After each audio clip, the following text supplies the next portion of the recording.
Hi everyone, I'm Darlene. I'm the author of Mastering Today. It's my blog on personal empowerment. I'm also an empowerment coach, and I'll be publishing my first book this year. I wanted to share the enormous mistake I made in life that transformed my life essentially. I had an emergency ectopic pregnancy in 1997, and this was my introduction to pain pills, pain medication, and thus my addiction began. Not knowing how to cope with life's issues, and worst of all, not being able to talk about them, escalated my addiction, which catapulted me into theft. Needless to say, I was arrested and placed on probation for 3 years. I'm grateful I did not go to prison. Now I could have let this lack of judgment and my addiction to take over my life and spiral me into an abyss of life misery. But that was not acceptable to me by any means. I wanted to live a more inspired life. I asked myself, how do you live an inspired life? Well, for me, it is providing hope and encouragement to others who are struggling with life just as I was.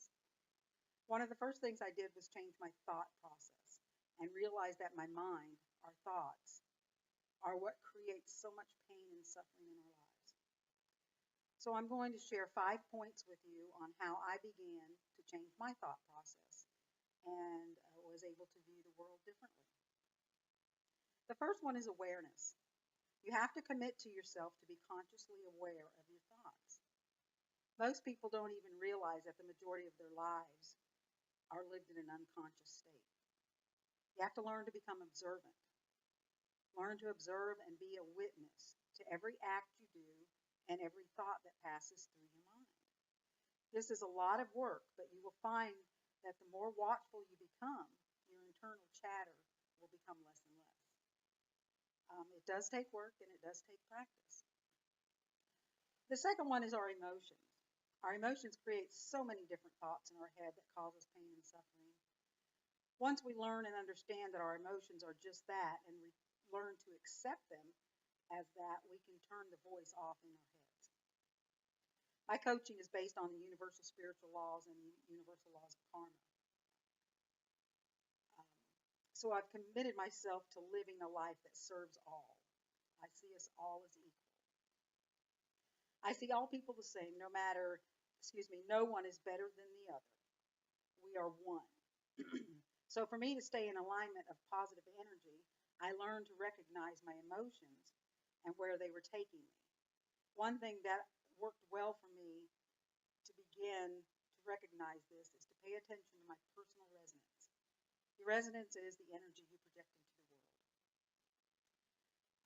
As I was teaching myself this, I had little notes stuck to my computer and places that I was frequenting all the time in the house or at work or wherever I was. And that note said, "How are you feeling?" I would look at it. I'd be typing and I'd see it. And if I was in a negative state or feeling a bad emotion, it made me stop. It made me stop and think, okay, I have got to change this. I've got to shift this. So that little question was like an electrical shock for me. It said, okay, you got to do something here. I personally always use affirmations to change my thought process. So this is what I'll discuss next, because affirmations are very important to me in keeping my mindset where I want it to be. All right, affirmations are a great way to change your thought process.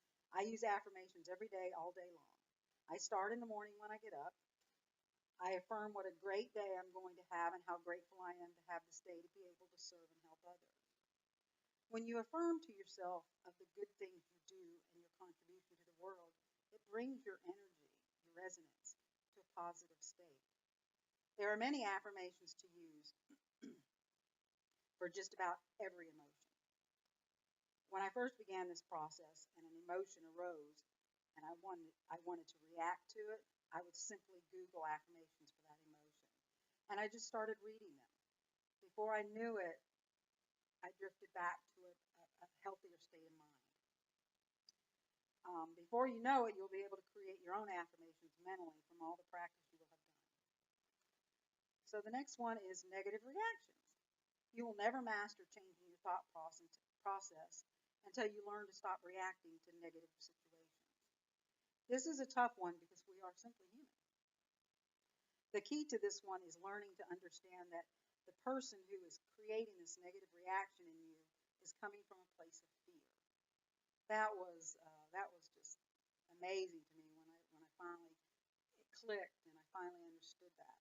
So you immediately, when somebody's in a sense attacking you or confronting you, whatever the situation is, you're able to go, wow, to you, this is to yourself. You're able to recognize and go, this person's really suffering, or they're really out of alignment. Multitude of things. We all deal with so much. It's just amazing. The thing I embedded in my mind to master this was knowing that we are born and our natural state is love. Anyone who is in harmony with their life will want the best for you. They will want to inspire you and see you happy. This has given me so much comfort in those situations because I recognize that the person is suffering and living unconsciously. Don't take things personally. It's never about you. It's about them. And the last one is don't engage in negative conversations. It seems in today's society, negativity is a habit or a hobby for most. We are in different situations throughout the day, but always talk positive. Be encouraging, comforting, and supportive. When others are talking negatively or bashing someone, inject a positive into the situation. There are times this works, and then, of course, there are times this does not work. When it is not working, remove yourself from the conversation. Anytime you are engaging in negative conversations, you are allowing your resonance to project negative energy into the universe, which will continue to return to you. That's the thing that I always keep in my mind. Um, what is my energy? What am I projecting? And I don't want that hostility in my life anymore.